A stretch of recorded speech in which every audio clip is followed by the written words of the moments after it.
unas páginas acá. Por ahora lo he hecho por las múltiples citas que hay y obviamente en la mente se me olvidarían.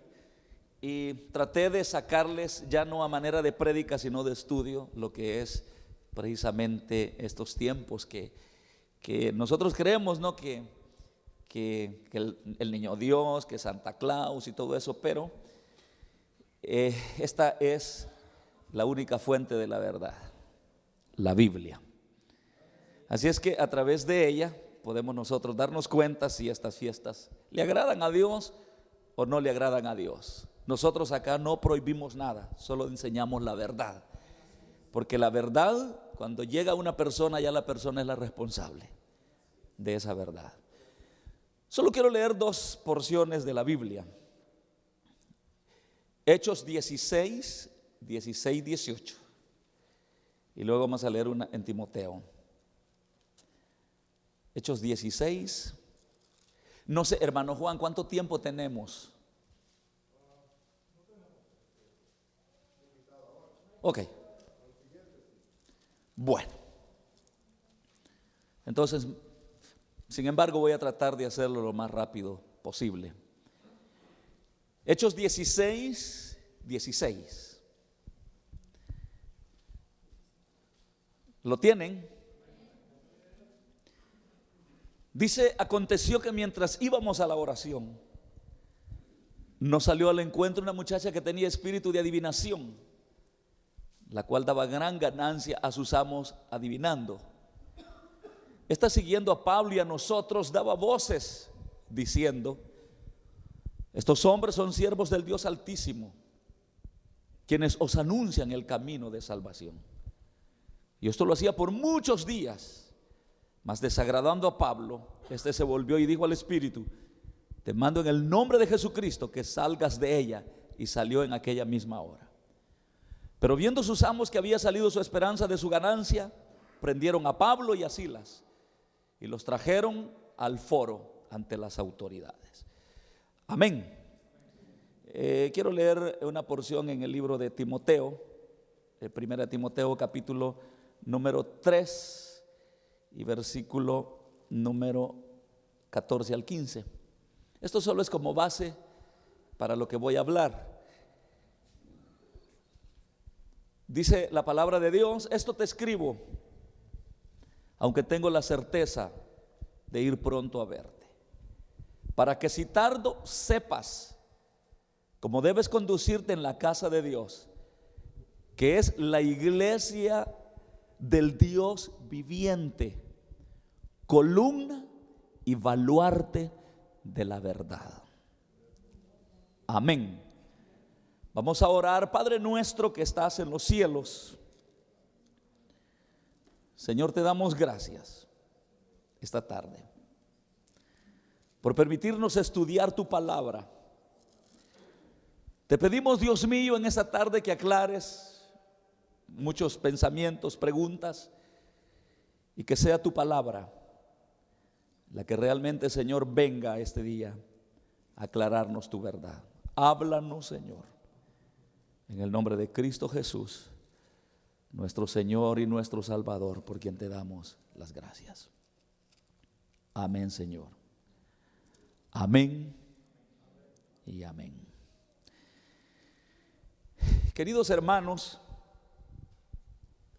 al tocar este tema de lo que es la Navidad, sus significados, el significado del arbolito de Navidad, donde se originó, solo quiero una vez más reiterar que nosotros no somos personas en el sentido que vamos a obligar a una persona, porque con todo nuestro corazón deseáramos que todos fueran salvos y a la fuerza meterles el evangelio, pero esto es responsabilidad de cada uno. Mas sin embargo, el Señor dijo: conoceréis la verdad y la verdad os hará libres. Así de que solo el conocimiento de la verdad puede definitivamente sustituir a la mentira en nosotros. Y eso es lo que la iglesia hace: decir solamente la verdad de Dios. Ahora, una de las ideas del enemigo, de Satanás, ha sido siempre confundir confundir a la iglesia del Señor a través de mezclar sus cultos paganos, su hechicería, con lo que es la liturgia cristiana, el culto y la adoración al Señor. Porque un culto es una adoración a Cristo, la que nosotros brindamos, y donde al mismo tiempo estudiamos la palabra de Dios, que es vital para nuestra vida. Más sin embargo, la idea de Satanás es introducirse dentro de la iglesia cristiana. ¿Y por qué razón tanto interés? Pues sencillamente porque estando adentro debilita a la iglesia del Señor en su avance y en su pureza. Y precisamente aquí nosotros podemos ver que aquí había una bruja. En esta porción que acabamos de leer, dice una muchacha que tenía espíritu de adivinación. En otras palabras, era un centro espiritista donde la gente llegaba a consultar a demonios, porque todo lo sobrenatural o es de Dios o es del diablo. Sin embargo, aparentemente no, esta muchacha como que se puso de parte de lo que es el cristianismo y comenzó a gritar cuando iba el apóstol Pablo y cuando iban los discípulos del Señor gritando: estos son los siervos del Dios Altísimo que os anuncian el camino de verdad. O sea, esto es literalmente lo que nosotros leímos. ¿Por qué Satanás estaría interesado en señalar una verdad tan elemental como que ellos eran siervos de Dios y predicaban la verdad de Dios? ¿Cuál era el interés cuando nosotros sabemos que Satanás es enemigo acérrimo del evangelio? Y el deseo de Satanás es que desaparezca el evangelio e implantar su mundo en cada una de las personas. Pero ¿por qué acá? Ese interés, porque era un demonio el que estaba hablando. Sencillamente confundir a las personas y hacer creer que el centro de espiritismo satánico era una misma cosa con lo que es el evangelio. Mas sin embargo, habían hombres de Dios bien definidos, hombres que no se vendían, que sabían discernir. Entonces, cuando Pablo vio esto, dijo al espíritu que moraba dentro de la mujer: el Señor te reprenda. Y aquel espíritu salió. Y desde aquel entonces esa mujer ya no adivinó más. O sea que era un espíritu de demonio el que estaba dentro de la mujer. Ahora, esto le trajo grandes problemas a Pablo. Lo metieron preso, lo latigaron y ustedes saben cuánta cosa por la verdad. Pero gracias a esos hombres todavía tenemos evangelio. Porque una vez más, repito, la iglesia es columna y baluarte de la verdad. Cuando dice columna, una columna es la que sostiene una edificación. Baluarte es símbolo, es valor de la verdad. Eso es la iglesia. Por lo tanto, la iglesia no puede en ningún momento venderse a la mentira ni dejar que el enemigo mezcle sus cultos paganos con la cristiandad evangélica. Ahora, teniendo como base esto, hoy se avecina una fiesta conocida como la Navidad. Navidad significa feliz cumpleaños, que viene de natividad, y natividad quiere decir feliz cumpleaños. Así que cuando a usted le dicen feliz Navidad, le están diciendo feliz cumpleaños. La pregunta es, ¿quién está cumpliendo año? Supuestamente es Jesucristo el que nació el 25 de diciembre. ¿Cuántos les han dado esa idea? No sé si pueden tapar, hermano, eso. Les han dado la idea de que Jesucristo nació el 25 de diciembre. ¿Aló? E incluso en nuestras naciones hacen un nacimiento. Y precisamente a medianoche el 25 de diciembre van a poner, o sea, entre el 24 y el 25 a medianoche van a poner el niño Dios supuestamente en el pesebre. Y allí está el arbolito de Navidad con foquitos y tarjetitas y regalitos. Entonces, esa idea es de que el niño nació, el niño Dios como le llaman, nació el 25 de diciembre. Entonces, y supuestamente eso es lo que celebra el mundo y ahora hasta las iglesias. Entonces cuando uno realmente, yo fui mundano, ¿no? Y yo me recuerdo, por lo menos es mi experiencia, que cuando venía el 24 de diciembre, yo no estaba pensando en darle honra a Cristo. Yo pensaba en comprar unas botellas y emborracharme y bailar. Y si se descuidaba una cipota, llevármela. Mi pregunta es, si ese es un espíritu de Dios gobernando mi vida. Por otro lado, ¿le agradará a Dios eso? Entonces, cuando dicen el espíritu de la Navidad, del cumpleaños, ¿a qué se refieren? Ahora, veamos primero si Jesucristo realmente nació el 25 de diciembre. Hay muchas maneras en la Biblia de aproximarnos a la fecha en la cual Jesucristo nació. Y Jesucristo realmente no nació el 25 de diciembre. Primeramente, hermanos, así a grosso modo rápido, ustedes saben de que para diciembre en Israel es invierno y las temperaturas están bajo cero.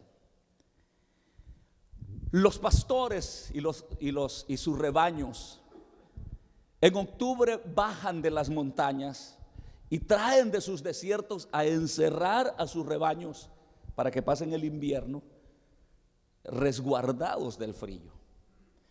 Pero si ustedes ven cuando nació el Señor Jesucristo, los pastores estaban a campo raso, porque fue ahí cuando un ángel se presentó. Los pastores se asustaron y les digo, no os asustéis, porque os ha nacido en la ciudad de David un Salvador, que es el Cristo.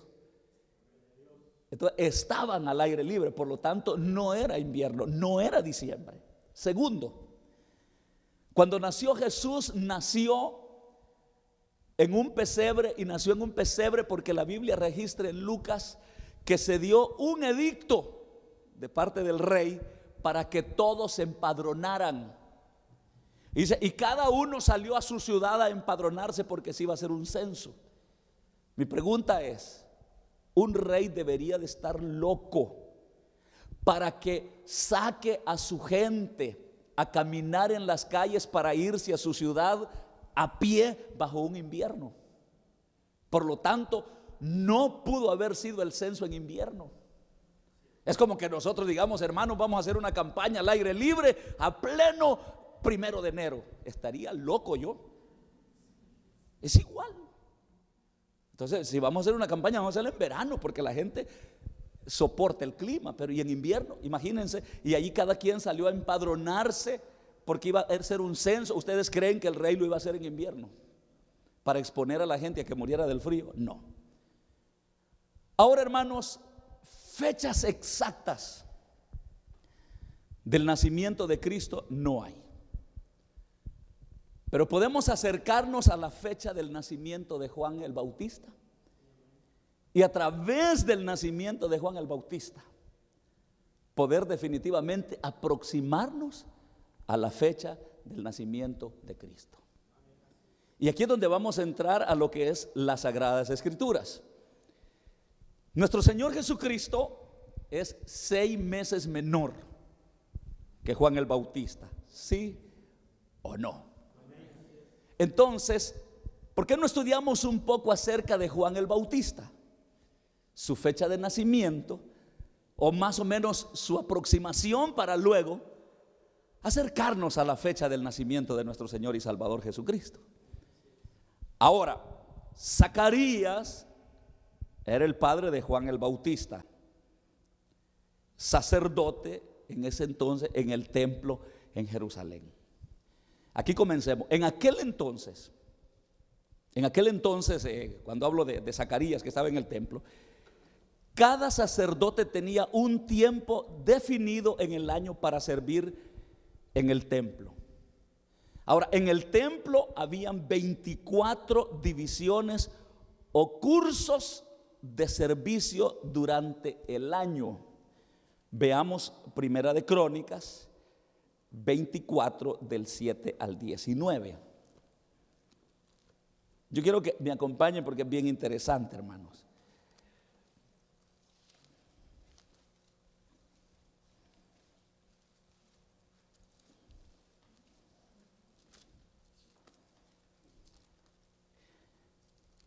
¿Estamos?